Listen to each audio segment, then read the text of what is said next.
My name is Lisa, and welcome back to my channel. Welcome back, movement family. For those of you who are new to my channel, I want to remind you that this is a movement. I am a former public school teacher, a speaker, and a disability advocate. And I want to let you know that this is a movement that supports and empowers women with winning keys, strategies, and tips to tackle and overcome tremendous odds in the areas of travel, self-improvement, education, and physical and mental health. Today is a topic that many of you have been questioning, and many of you are concerned about working and the ability to work with a disability. The title of today's episode is Being Wheelchair Bound and Working for President Obama. Yes, I said it. And yes, I did it.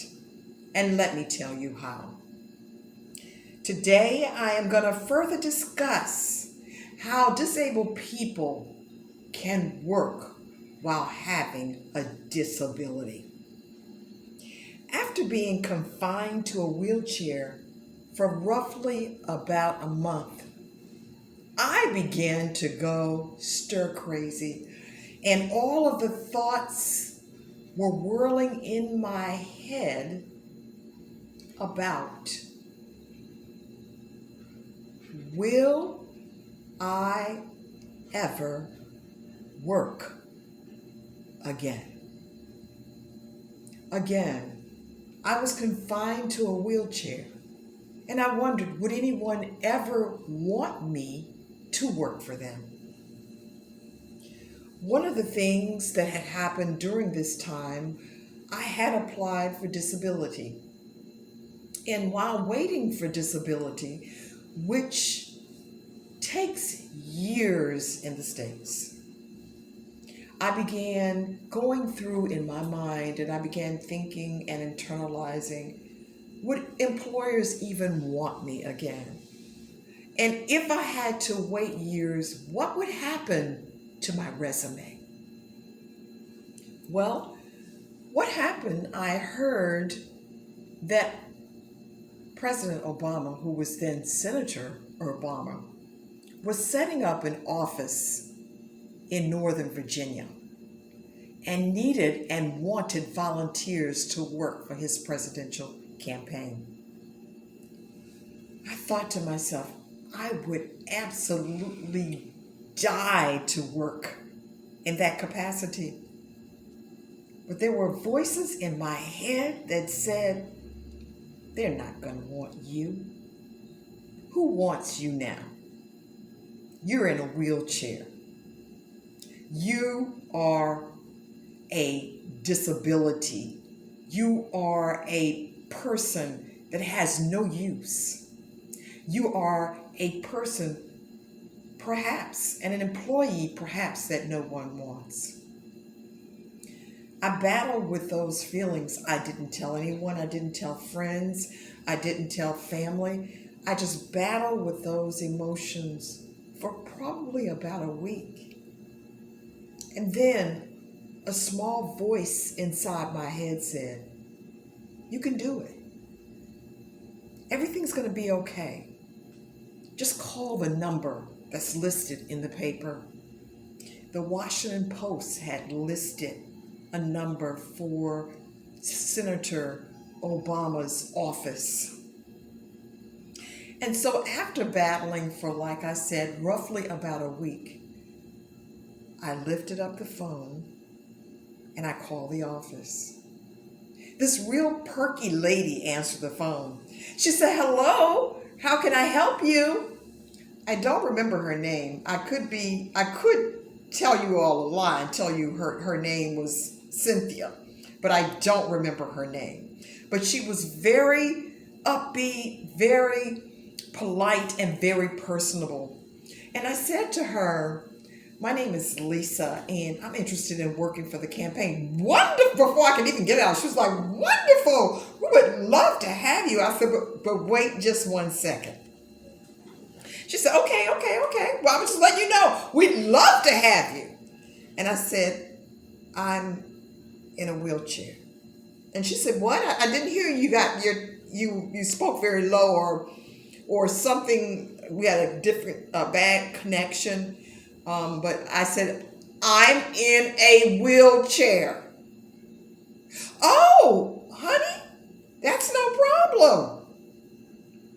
We would love to have you, as I said before. Are you sure? I said. She said, absolutely. Do you know when you're coming in?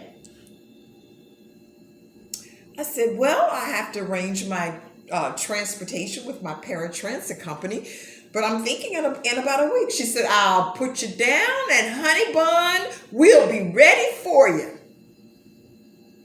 I hung up the phone in a state of shock. Excitement surged through my bones. I would have something to occupy my time for the next 3 months. I would have purpose. I would have value. And yes, I would work for Senator Barack Obama. Wow, I was so excited. I began sharing it with family and friends, and they was like, are you sure you want to do this? I said, I am positive I want to do it. And so, a week from that date, I had my transportation that picked me up at my door, and we went to Northern Virginia. It was Arlington, Virginia. And I was telling the driver, I am so excited. I'm getting ready to work for the next president of the United States. He said, what? Are you serious? I said, yes. He said, well, congratulations. That is fantastic. Well, as I got to the door, my nerves got jittery again. I began to feel anxious. What if I encounter people who don't like me, people who feel I'm useless? What if I encounter someone else who isn't expecting me and who will ask me to leave? Yes, these are the emotions that disabled people go through. They wonder all the time if they will be valued, if they will be appreciated, and they wonder if they will be demeaned. So as my driver, we approached the door, I calmed myself down. And when I went in, it was like, you must be Lisa. I said, I am. We've got a whole section over there for you, waiting for you, darling. Let us know if you need anything. We're going to start our training in just a few moments.